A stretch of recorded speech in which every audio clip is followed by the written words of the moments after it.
Hello there, Tuesday, May 24th.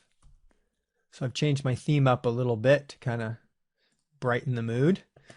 So our items for today, OSPI progress. Yes, the state of Washington has finally taken the brakes off and said we will be moving forward academically by March 30th. So that's a good thing, which reminds me that it's almost Thursday. So we will be posting your science activity for the week in 2 days. So make sure that you're enrolled in Classroom, that you've checked your email, you've received that code, you've clicked on that link or typed in that code, and you're part of our single Google Classroom for 7th grade. Knowing that we are having seesaw issues. Those of you who have emailed that said, hey, I can't get in, it says it's not secure connection. We're investigating that. With the world moving more and more online, they're tightening our bandwidth. You may have noticed your internet has slowed down because worldwide the usage has gone up considerably.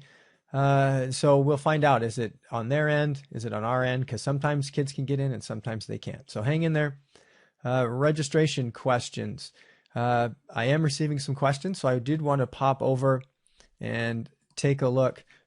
Caballero counselors sent out a link that takes you to this web page, which is different than the counseling web page.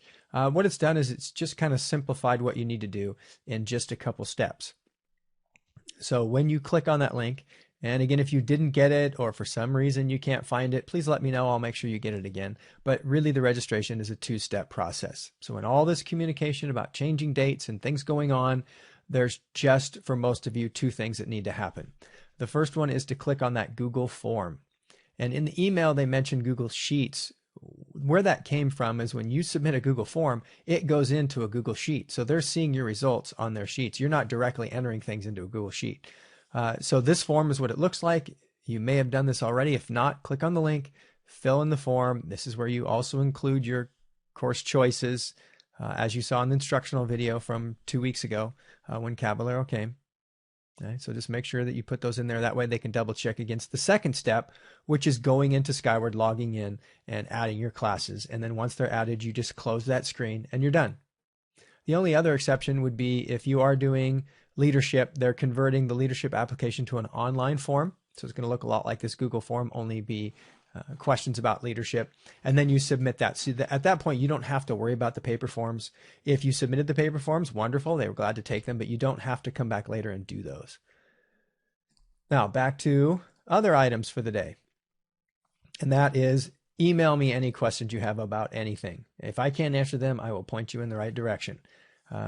It is a reminder to not trust social media, trust messages coming directly from the district, and if you have questions, contact again myself or anyone else, so we can clear up the communication and make sure that everybody's well informed. And then most of all, what really matters. Okay, what really matters is your health and well-being. Let's not forget that that school is just a part of a bigger life, and you being happy and healthy and well-adjusted is our number one goal. Number two, take an opportunity to really learn something. And I don't mean what we're talking about in class. What we're talking about in class is meant to apply to the greater world. And right now, you are learning real life lessons, they'll often say. Right? Not that what you're doing in class isn't real, but you really have the opportunity to apply some things. And I just wanted to point some of those out to you in case they're escaping this opportunity to focus on them. Language arts. In language arts and in history and in other subjects, they talk about primary sources, the actual original writings of someone who experienced an event. Remember, you are the primary sources for your kids and grandkids, and they will be coming back to look for these things about what was it like in 2019, 2020 when this pandemic happened. How did you feel? What were you thinking? What was going on?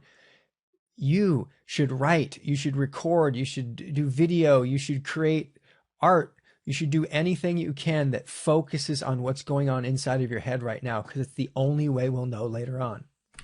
History. Watch the trends you study unfold. Does it match what you've already studied? Are you seeing politicians, are you seeing society move in directions and make reactions to things that that you would have seen in your textbooks from even hundreds, even thousands of years ago?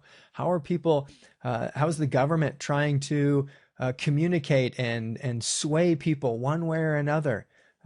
In science, we talk about being biased. In other words, are we using evidence and our interpretations logically, or are we allowing our emotions and our feelings to get in the way? Are we talking about conclusions the way we want them to be instead of how they actually are?